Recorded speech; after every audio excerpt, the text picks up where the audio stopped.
यत्संगलब्धं निजवीर्यवैभवम् तीर्थं मुहुः संस्पृशतां हि मानसम्। आहा, बड़ी सुंदर बात श्रीमद् भागवत कहती है। अरे जिनके संग से बार बार तीर्थ तुल्य भगवत चरित्र श्रवण करने का अवसर मिलता है, और वो जब हमारे मन मानस का स्पर्श करते हैं, ये शब्द जब मन मानस को छूते हैं, स्पर्श करते हैं, करिए अंतःकरण के सारे मल धो डालते हैं। यत्संगलब्धम निजवीर्यवैभवम्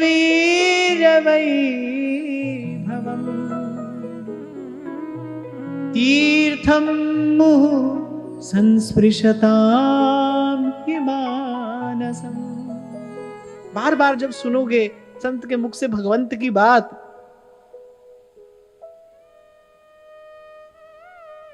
अब भाई किसी कवि की कविता को संसार 2-4 बरस में, नहीं तो 20-50 साल में भूल जाता है, पर वही मीरा जब कृष्ण प्रेम में भरकर कहती हैं, जब कृष्ण प्रेम में भरकर कहती है मीरा, सांवरा हमारी प्रीत निभाजो जी, सांवरा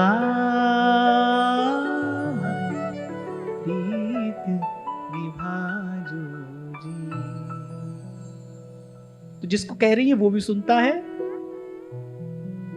और हम जैसे लोग भी जब सुनते हैं तो कुछ कुछ घटना घटती है भीतर। संत जब भाव में भरकर, देखो भाई मैं कहता हूं महिमा प्रेम की है, महिमा प्रेम की है। एक साधारण सी वस्तु का जब प्रेम स्पर्श कर लेता है तो वस्तु अमूल्य हो जाती है।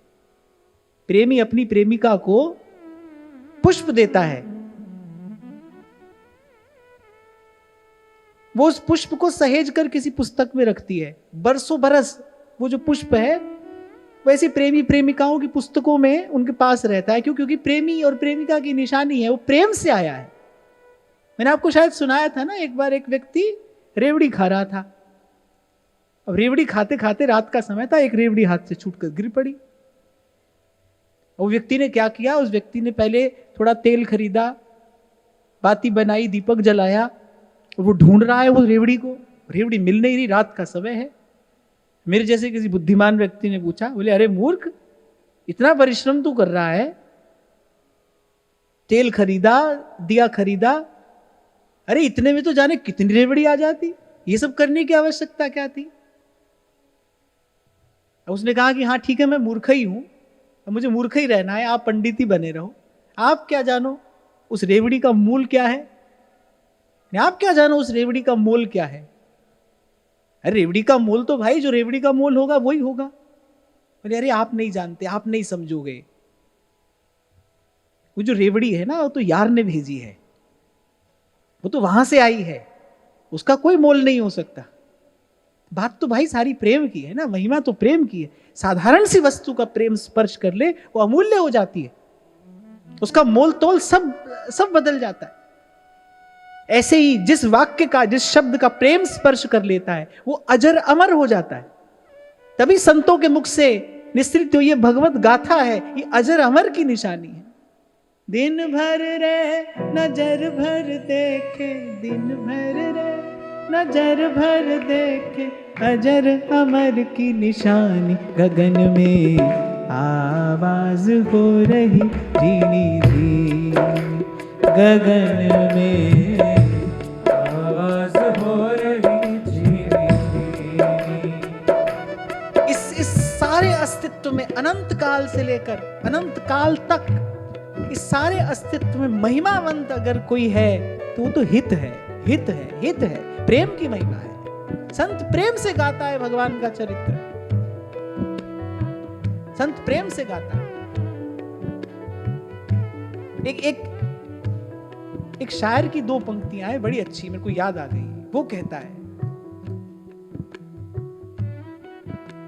कहता है कि फसाना लिखा जाता है जब मोहब्बत के अश्कों से, अश्क माने आंसू, बोले फसाना लिखा जाता है जब मोहब्बत के अश्कों से। बोले वक्त भी उन पन्नों को जर्द नहीं करता। बोले समय भी उनको मिटा नहीं पाता है। समय भी उन पन्नों को, कागज जो होता है ना पुराना होता है तो पीला पड़ जाता है, फिर धीरे धीरे जर्जर हो जाता है। कह रहे वक्त भी उन पन्नों को जर्द नहीं करता, फसाना लिखा जाता है जब मोहब्बत के अश्कों से। तभी कहा है किसी ने, अरे घड़ा पक्का था यकीन माने कच्चा था, पर इश्क मीरा और शाम वाला सच्चा था। तभी उसका असर है, तभी उसका प्रभाव है। बड़ी बात तो प्रेम की है। आपको, मुझे, आपके मेरे तन मन प्राण को प्रेम स्पर्श करे। ये जितना साधन किया जा रहा है भाई, किया तो अंततः प्रेम के लिए जा रहा है ना। राम ही केवल प्रेम प्यारा। सब कहने सुनने के बाद अंत में पहुंचने वाला पहुंचा तो यही ना कि जिस प्रेम किया तिन ही प्रभु पाया। प्रेम किया तिन ही प्रभु पाया। तभी संत जब गाते हैं तो इस संसार में अजर अमर की निशानी और क्या है? संतों के शब्द ही तो हैं, बोल ही तो हैं। जो प्रेम से गाया उन्होंने वो अजर हुआ, अमर हुआ। अजर माने, अजर किसको कहते हैं? अमर तो कहते हैं जो मरे नहीं। अजर कहते हैं जो कभी बूढ़ा ना हो, जिसको जरा ना छुए। जरा माने बुढ़ापा, जिसको वृद्धावस्था न छुए, जिसका यौवन सदा बना रहे, वो अजर है। जो मरे नहीं वो अमर है। आवाज हो रही धीमी गगन में, आवाज हो रही धीमी। और आगे बढ़ूं मैं, इतनी बात आपको कहकर बढ़ूंगा। प्रयास करना, प्रयास करना, कुछ ऐसा कर लेना, प्रेम स्पर्श कर जाएगा। मैंने जो आज तक कहा, जो मैं अंत तक कहूंगा, वो केवल प्रेम की महिमा है। अगर इन शब्दों में कुछ असर है, कुछ प्रभाव है, तो प्रेम का है। ये महिमा प्रेम की है, हित की है। मैं फिर कह रहा हूं, अगर कहानी लिखी जाए ना प्रेम के अश्रुओं से, समय उसको मिटा नहीं सकता। यही एक ऐसी स्याही है जो काल को जीत कर और अपने अस्तित्व का ध्वज फहराती है। इसी को कबीर कह रहा है। दिन भर रे नजर भर देखे, दिन भर रे नजर भर देखे, दिन भर रे नजर भर देखे, दिन भर रे नजर भर देखे। अजर अमर की निशानी गगन में, आवाज हो रही धीमी गगन में, आवाज हो रही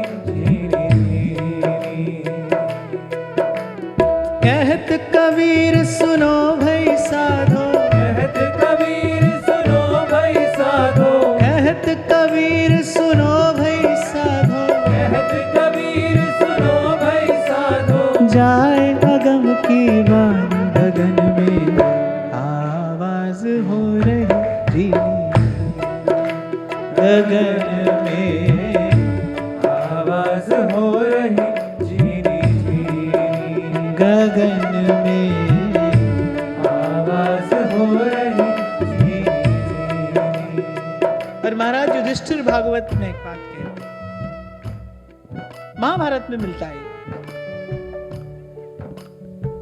कि भाई ईश्वर की कृपा, प्रभु की कृपा अगर कुछ है यहां, तो बस फिर कोई गुरु ज्ञानी मिल जाए जो आवाज सुन रहा हो, कोई प्रभु का प्यारा जन मिल जाएगा। नहीं तो महाप्रभु कह रहे, पाए जान जगत में सब जन कपटी कुटिल कलयुगी टंच। भीतर बाहर इसी से गिरे हैं हम, इसी से लिपटे हैं। यही हमारे जीवन का सत्य है भाई। बस प्रभु कृपा करें। जैसा मैं कई बार कहता हूं ना, साहेब मेरा मेहरबान हो, प्रभु कृपा करें और कोई मिल जाए ऐसा। सुनता है गुरु ज्ञानी, सुनता है गुरु ज्ञानी, सुनता है गुरु ज्ञानी गगन में, आवाज हो रही झीनी झीनी गगन में,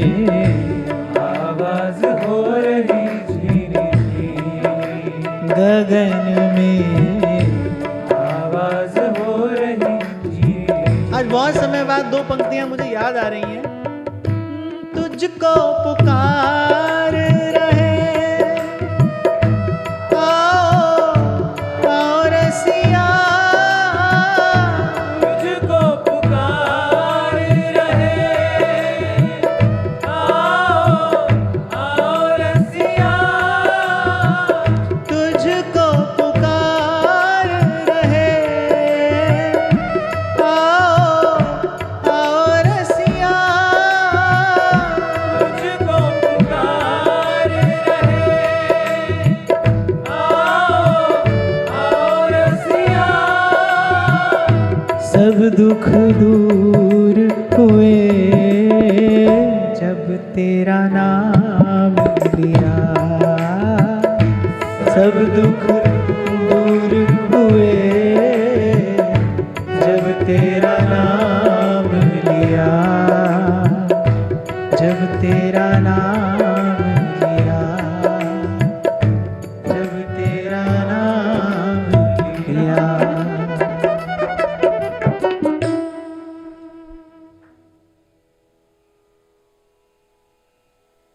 हाँ, पर ये तो सत्य है, मानना ही पड़ेगा, स्वीकार करना पड़ेगा। संत रैदास जी महाराज की वाणी है कि साध संगत बिना भाव नहीं उपजे, और भाव बिन भगति नहीं हुए तेरी, बिन विश्वास भगति नहीं, साध संगत बिना भाव नहीं उपजे। तभी तो कई बार आपको कहता हूं, भाव के नाम पर कुछ भी करते मत चलिए।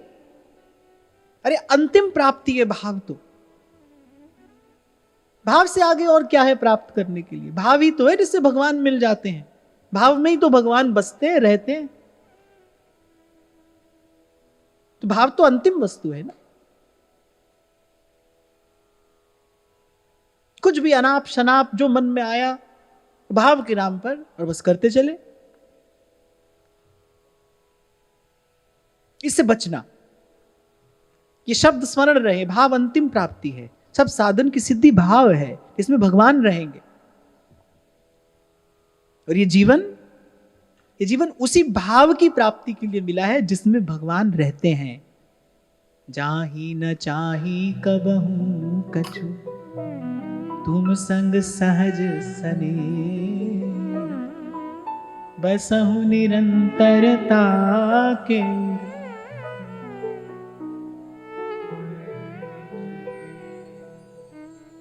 भरद्वाज मुनि ने यही कहा ना भगवान से, बोले प्रभु वहीं रहना आप, जहां ये भाव हो, इसी भाव में आप रहना, वही आपका मंदिर है, वही आपका स्थान है। भाव ही वैकुंठ है, तहां वैकुंठ जहां कीर्तन तेरा, जहां भाव से आपके भक्त गाते हैं, वहीं आप रहते हैं।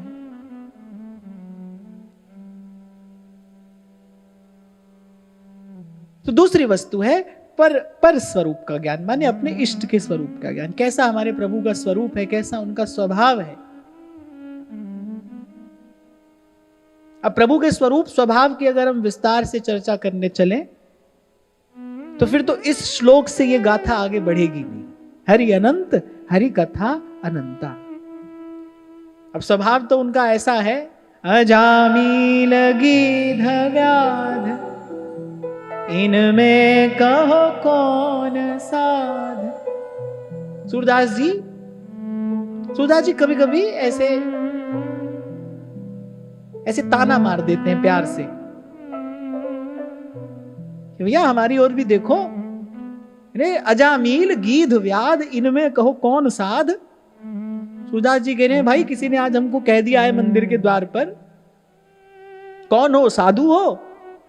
सूरदास जी ने कहा, अच्छा क्या ये दरवाजा सिर्फ साधु के लिए खुला है? अगर साधु के लिए खुला है तो फिर अजामिल गीध व्याध, इनमें कहो कौन साध। और पंछी को पद पढ़ात गणिका सी तारी। भाई ऐसे होकर आओ तो मैं कृपा करूं ना, ऐसा स्वभाव नहीं है हमारे ठाकुर जी। ऐसे होकर आओ तो मैं कृपा करूं, ऐसा स्वभाव नहीं है ठाकुर जी का। जैसे हो वैसे चले आओ तो मैं कृपा करूं, ऐसा ठाकुर जी का स्वभाव है। और देखो यही हमसे हो नहीं पाता है। वो तो ये कह रहे हैं, एक बड़ी गंभीर बात मैं आपसे कहूं, हम कहते हैं निर्मल मन जन सो मोहि पावा। अब एक भक्त ने कहा कि कोई इनसे पूछे, इनसे माने कहने वाले से, ठाकुर जी कह रहे निर्मल मन जन सो मोहि पावा, मोहि कपट छल छिद्र न भावा। अब एक महात्मा ने कहा कोई इनसे पूछे कि इनसे मिले बिना भी कभी किसी का मन निर्मल हुआ है? तुमसे मिले बिना ही मन निर्मल हो जाए, मन निर्मल ही हो जाए तुमसे मिले बिना, तुम्हारी कृपा के बिना, तुम्हारी इच्छा के बिना, तो तुम्हारी आवश्यकता क्या है? तो हम ही कर लेंगे। संत ने कहा कोई पूछो इनसे। पर अगली पंक्ति में तुलसी बाबा ने कुछ स्पष्ट किया। यहां निर्मल का अर्थ, यहां निर्मल का अर्थ निर्दोष नहीं है। ठाकुर जी ये नहीं कह रहे कोई दोष मुक्त होकर मेरे पास आए ना, ऐसा तो संभव ही नहीं है कभी। जीव शुद्ध होता ही प्रभु से मिलने के बाद है। प्रभु स्वीकार करते हैं तो जीव शुद्ध होता है, अपने साधन से शुद्ध नहीं होता। मैल से मैल नहीं धोया जाता। कर्म का बंधन कर्म करने से नहीं कटता है भाई। आप जो करते हो वो कर्म ही तो है, वो क्रिया ही तो है। जो आज तक मल विक्षेप हमने अर्जित किया है वो उसी कर्म का ही तो परिणाम है। मैले पानी से मल थोड़ी धोया जाता है, उसको धोने के लिए तो शुद्ध निर्मल जल चाहिए ना। ठाकुर जी निर्दोष होने की बात नहीं कह रहे हैं। यहां निर्मल का अर्थ निर्दोष नहीं है, आगे स्पष्ट कर दिया है, मोए कपट छल छिद्र ना भावा। प्रभु कह रहे भाई निष्कपट होकर कोई मेरे पास आए तो मुझे प्राप्त करता है। निर्दोष नहीं, निष्कपट। दो शब्दों में भेद है, वो ध्यान से समझने की बात है। अगली पंक्ति में तुलसी बाबा ने स्पष्ट किया, इसीलिए निर्मल मन जन सो मोहि पावा, मोहि कपट छल छिद्र न भावा। निर्दोष नहीं, निष्कपट होकर मेरे पास आए। इसलिए मैंने कहा कि आप ऐसे होकर आओ, ऐसी कोई टर्म एंड कंडीशन नहीं लगाई गई है यहां पर। फिर तो भाई आपका मेरा कहीं कोई ठिकाना ही नहीं है ना। ना वो ये नहीं कह रहे हैं कि ऐसे होकर आओ वैसे होकर आओ, वो तो कह रहे हैं जैसे हो वैसे आ जाओ। सूरदास जी की समझ में आ गई ये बात, तभी तो कह रहे हैं जो हम भले बुरे सोते। अंत में कहां पहुंचे हैं सूरदास? सूरदास प्रभु तुम्हारी कृपा,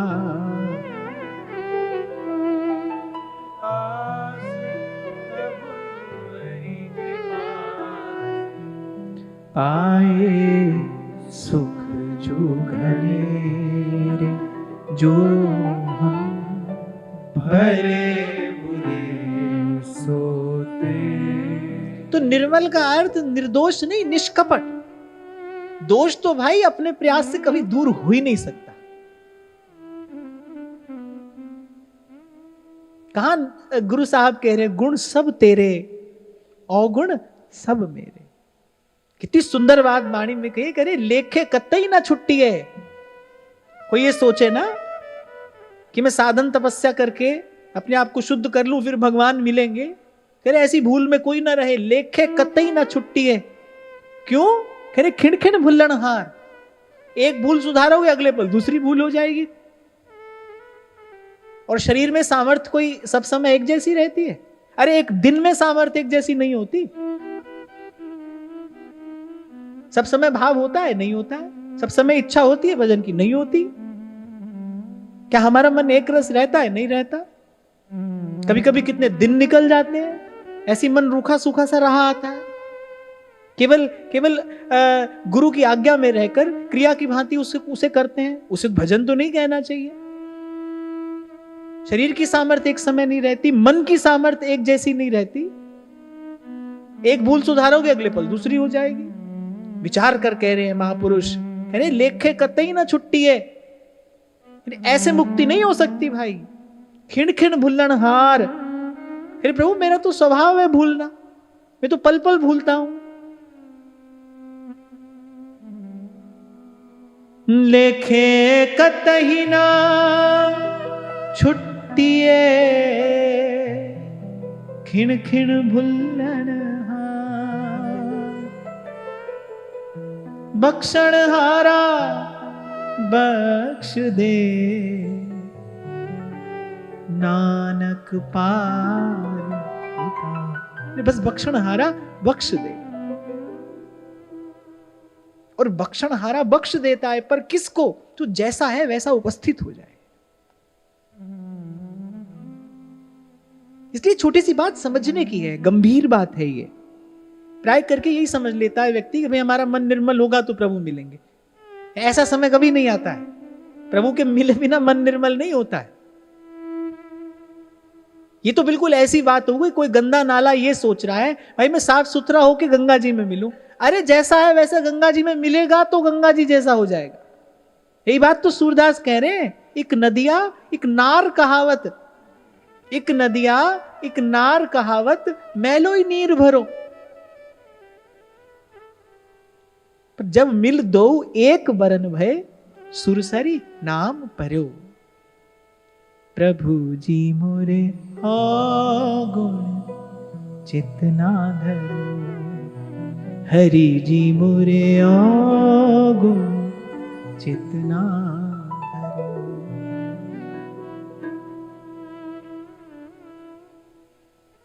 तो ऐसे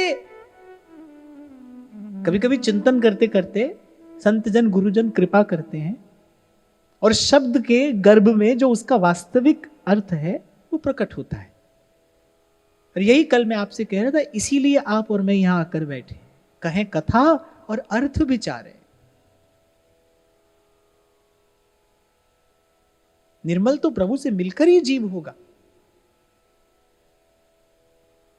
वो जो नाले का गंदला जल है उसमें कोई भी योग्यता नहीं है।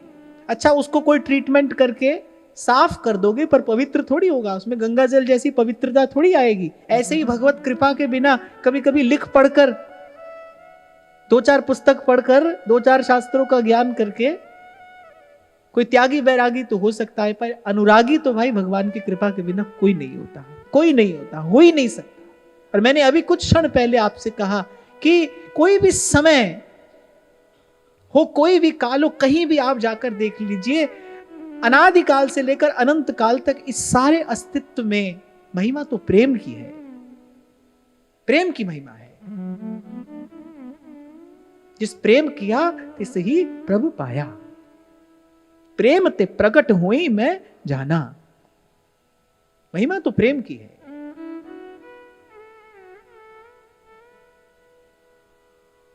तो तात्पर्य यहां ये है, ये सब इसलिए कहा जा रहा है कि छल और कपट, छल और कपट ये दो ऐसे भाव हैं, आप चाहो तो इनका आज अभी इसी क्षण परित्याग कर दो। आपने पकड़ा है इनको। मैं आपसे कहूं कि भाई काम क्रोध का त्याग कर दो, ये तो वश की बात नहीं है, क्योंकि इनके तो अधीन है। ये संस्कार से आता है साथ में। काम क्रोध लोभ आदि जो विकार हैं ये सब संस्कार से साथ में आए हैं, लेकिन छल और कपट ये मन बुद्धि का व्यापार है। इसको चाहो तो आप अभी छोड़ सकते हो, लेकिन आप कब छोड़ोगे? आप कब छोड़ोगे? क्योंकि मन जिसको, मन की दृष्टि में जिसका मूल्य समाप्त हो जाता है, मन उसको छोड़ देता है। मन की दृष्टि में जिसका मूल्य है, मन उसको पकड़े रहता है। तो जिस क्षण सत्संग की कृपा से जीवन का वास्तविक अर्थ समझ में आ जाएगा, भाई जीवन किस लिए मिला है, भगवत भजन की महिमा समझ में आ जाएगी कि भाई ये महामहिमावंत वस्तु ये है, दो कौड़ी की वस्तु के लिए हम इतना अमूल्य जीवन खोए चले जा रहे हैं। जिस दिन संतों की कृपा से, सत्संग की कृपा से ये बात समझ में आ जाएगी, छल कपट छूट जाएगा।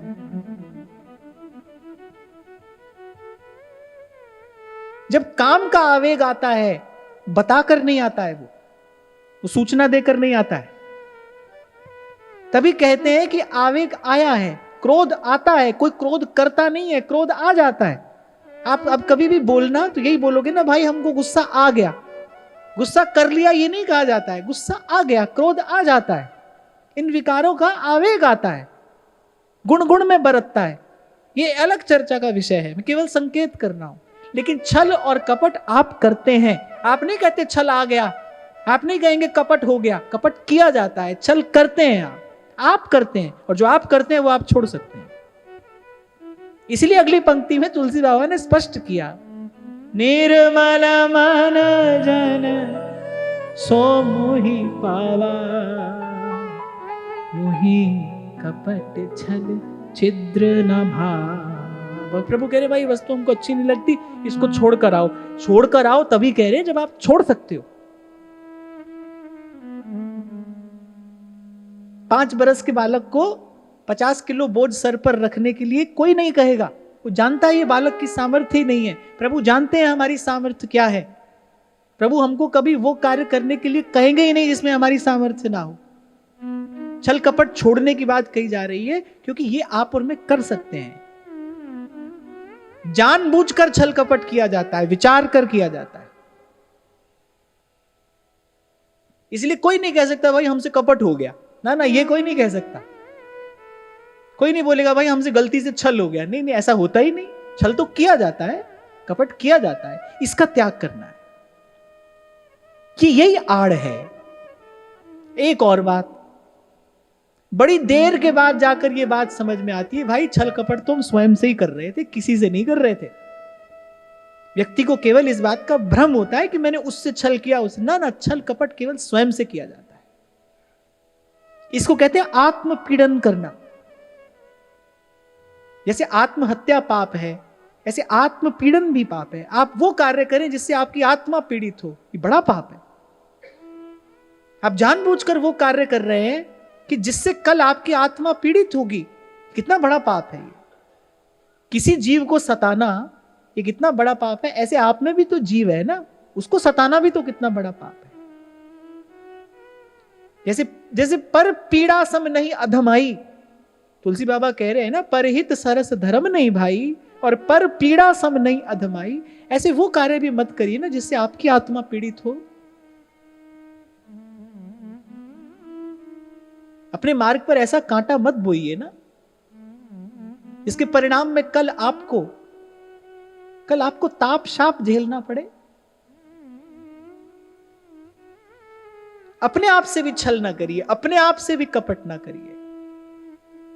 सुन लिया संतों के मुख से, गुरु ने सुना दिया कि जीवन किस लिए मिला है, उसके बाद भी आंख मूंद कर और कुमार्ग पर चलते चले जाना, ये तो भाई स्वयं से किया जाने वाला कपट है।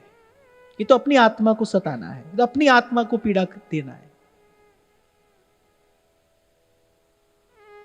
तभी श्री महाप्रभु जी कह रहे हैं, जिहि नामनि मंगल लोकति हूं, हरि पद भज न विलंब करे। तभी संत कह रहे भाई जो हो गया सो तो हो गया। बैठे सवे सवा हरिजू की कौन बड़ों को छोट। यहां ठाकुर जी हिसाब किताब करने के लिए थोड़ी बैठे हैं। हिसाब किताब करने के लिए तो यमराज हैं, वो हिसाब किताब करते हैं एक एक कर्म का। इसलिए कबीर जी ने प्रभु का नाम नहीं कहा है। धर्म राय जब लेखा मांगे, वो मांगेगा हिसाब। क्या मुख लेके जाएगा रे मन, राम सिमर पछताएगा रे मन, राम सिमर पछताए। वहां पहुंच गए तो हिसाब देना पड़ेगा। यदि वहां पहुंचे फिर हिसाब देना पड़ेगा। स्वार्थ की गति वही है। और सावधान कर रहे महाप्रभु जी, यम द्वार कटियत नक छीके। वहां रोने गिड़गिड़ाने से कुछ नहीं होगा। मेरे क्या मुख लेकर जाएगा, धर्म राय जब लेखा मांगे। वहां दया नहीं की जाती है किसी से भी। यहां भी तो कहते हैं ना, बोले कानून की दृष्टि में सब बराबर है। हालांकि ऐसा होता नहीं है, यहां तो ऐसा नहीं होता है। कहते हैं सब बराबर है, यहां होता है कि नहीं होता, पर वहां सब बराबर है। भला तो यही है कि वहां पहुंचा ही न जाए। ऐसा जीवन हो कि इस जीवात्मा की सदगति हो। कोई ऐसो रे सुखदाई, जिस हरि की कथा सुनाई, तिस भेटे गति हो हमार। हो कोई ऐसो रे भेटे संत, मेरी लाहे सगली चिंत, ठाकुर स्यों मेरो रंग लावे। दया निधान तो प्रभु हैं। इसलिए क्या करना है, देखो जैसे है वैसे ही तो चले जाना है। वो भी नहीं हो पा रहा हमसे, और मैं कहूंगा वो ही नहीं हो पा रहा है हमसे। जितनी लीपा पोती हम कर सकते हैं ना भगवान के सामने जाने से पहले, उतनी हम कर लेते हैं। जितनी लीपा पोती हमसे हो सकती है उतनी हम कर लेते हैं।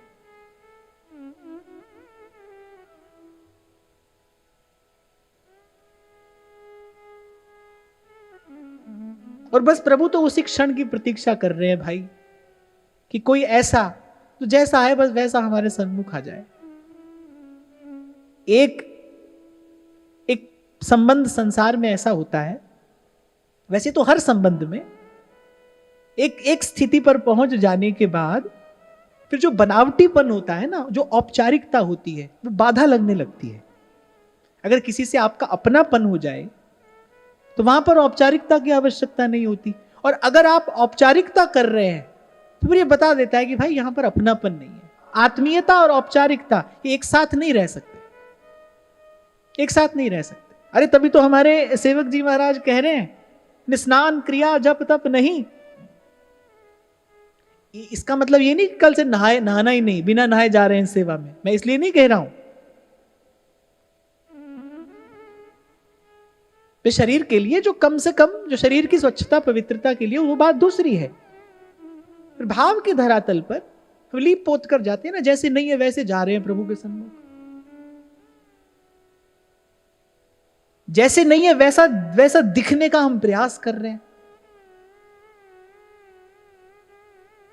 श्री डोंगरे जी महाराज तभी तो कहते थे, कह रहे लंबा तिलक और मीठी बानी दगाबाज की यही निशानी। जैसे हम है नहीं वैसा हम दिखने का प्रयास कर रहे हैं। देखो भाई बड़ी महिमा है माला तिलक की, उसको सदा ही प्रणाम है। पर कभी कभी मेरे मन में यह भाव आता है कि इसे प्रभु का, इसे गुरुजनों का प्रसाद जानकर मानकर भाव से धारण किया जाए तो इसकी सुंदरता है। लेकिन जब ये केवल किसी दूसरे को दिखाने के लिए धारण किया जा रहा है, क्या प्रयोजन है? अरे कबीर कह रहा है, जो तेरे मन में सांच है कह ना जनाब। जिव्या से नहीं कहा जाता है ना हम भजन कर रहे हैं। कभी कभी ये भेष और बाना बनाकर भी तो दूसरे को बताया ही जा रहा है ना कि भाई हम भजन करें, हम तुमसे श्रेष्ठ हैं, हम तुमसे अलग हैं, हमारा स्थान तुमसे थोड़ा ऊंचा है। बताया कभी कभी किसी को केवल शब्दों से नहीं जाता ना, अपनी क्रिया से, अपने हाव भाव से भी तो हम कुछ बताते हैं। इसको बताने की क्या आवश्यकता है? हाँ, प्रभु को रिझाने के लिए मीरा भी कहती है कि सांवरियारा दर्शन पासा पहर कसू भी सारी। उसकी बात कुछ और है, उस कसूभी रंग में सुंदरता कुछ और है। ये जो केसरिया रंग है ना, ये संधि का रंग है। आप कभी आकाश में देखना, सुबह हो या शाम, जब संधि का समय होता है ना, भोर और सांझ की, तब आकाश केसरिया हो जाता है। ये जो केसरिया रंग है ना, ये संधि का, संतुलन का प्रतीक है। जिसने जीवन के संतुलन को अर्जित कर लिया है, प्राप्त कर लिया है, जिसका संतुलन सिद्ध हो गया है। संतुलन अर्थात जो सुख पाए फूले नहीं, दुख पाए बिल लाए। इसलिए हमारे यहां जो सन्यासी हो जाता है ना, वो ये रंग धारण करता है। संसार में रहता हुआ जो निर्लिप्त है, जो इस झंझावात के बीच में स्थिर खड़ा है, उसके लिए ये रंग है। उस स्थिति को जो उपलब्ध हो गया है वो धारण करे तो बड़ी सुंदर बात है। सन्यासी होकर ये रंग धारण किया जाए ना, सन्यासी होने के लिए नहीं, सन्यासी होने के लिए वस्त्र की नहीं, किसी और बात की आवश्यकता है। खैर मैं तो ये कह रहा था, सबकी अपनी अपनी महिमा है। कभी कभी मुझे लगता है कि ये देखने में आता है भाई केवल दूसरे को दिखाने बताने के लिए हम अपने आप को सजाने लगते हैं, उसका कोई प्रयोजन नहीं है। यह भी एक प्रकार का कपट ही है, जिसके लिए प्रभु कह रहे ये मुझे नहीं सुहाता है। और ये मेरी बात नहीं है भाई, भगवत प्राप्त महापुरुषों की वाणी है, वचन प्रमाण मिलते हैं। कबीर तो थोड़ा फटकार कर कहते हैं, अरे मन ना रंगाए, रंगाए जोगी कपड़ा। तुलसी बाबा कहते हैं बोले भेष रंगाए ना बने, बोले तन के बने न काज, तन के बने न काज।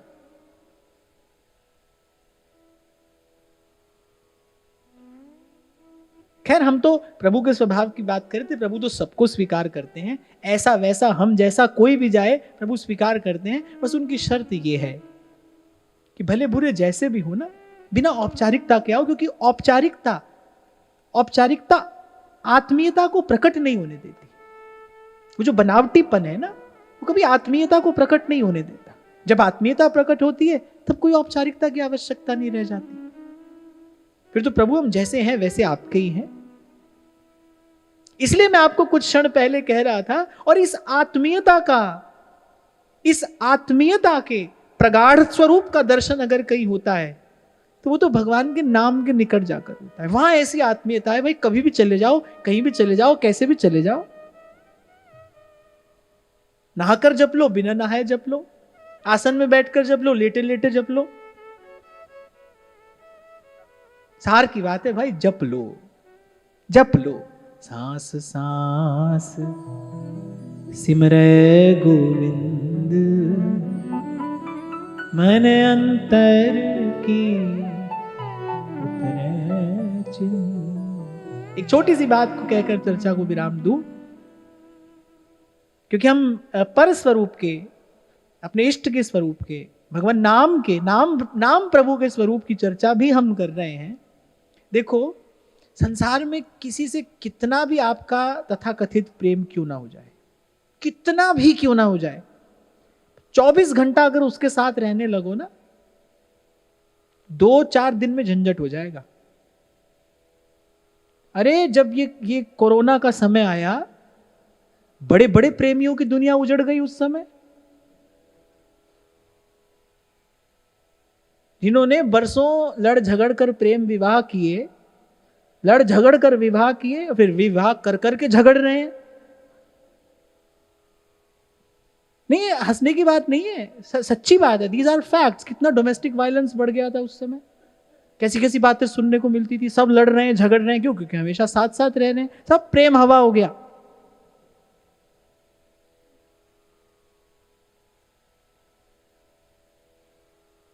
तो संसार में देखो, कितना भी किसी के साथ प्रेम हो, पर 24 घंटे कोई आपको साथ रख नहीं सकता, आप किसी के साथ रह नहीं सकते।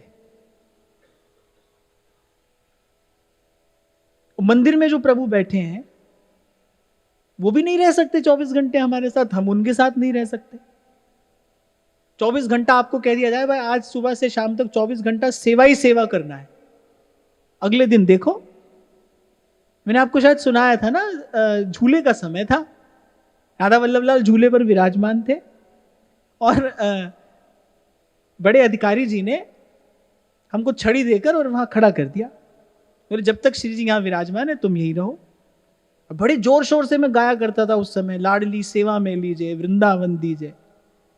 जो मिल गई सेवा, अब 1-8 घंटा तो अच्छा लगा, कि धीरे धीरे मैंने कहा भाई कब ये समय पूरा हो। अब मैं अपनी मन की स्थिति बता रहा हूं आपको, भाई कब ये समय पूरा हो, हमको भी बैठने को मिले। बड़ी देर हो गई। तो उस दिन मुझे पता चला कि भाई देखो हमारी वास्तविकता क्या है, क्या कहते हैं हम, कितनी हमारी पात्रता है, कितनी हमारी योग्यता है। सीधी सच्ची बात तो यही है। फिर मैं कहता हूं कि देखो एक नाम है, वो सदा सतत निरंतर हमको स्वीकार करता है। इसलिए इसी उदारता का विचार करके संतों ने कहा कि राम नाम अवलंबन एकू। इसीलिए सेवक जी ने कहा हरिवंश नाम सर्वसार, छाड़ लेत बहुत भार। जैसे महादेव ने शतकोटि श्लोकों का दान करके केवल 2 शब्द अपने पास रख लिए ना, राम, ऐसे सेवक जी महाराज कह रहे एक शब्द हरिवंश नाम राख्यो समीप करी, बस अब मन क्रम वचन कहो नित टेरे, श्री हरिवंश प्राण धन मेरे। तो मैं तो आपको ये बता रहा हूं कि भाई हमारी तो सब ओर से श्रद्धा निपट कर और सिमट कर यहां पर आ गई है। और अब सतत निरंतर बस प्रभु से यही विनती करते हैं, यही प्रार्थना करते हैं, देहु कृपा कर बुद्धि प्रकाश, बस प्रीति सहित यह नाम कहाई। आपके नाम में ये प्रीति बनी रहे और बढ़ती रहे। आज की वार्ता यहीं श्री जी के चरणों में निवेदन करते हैं। महाराज श्री के चरणों में प्रणाम। आप सबके हृदय स्थित प्रभु को, भाव प्रभु को नमस्कार।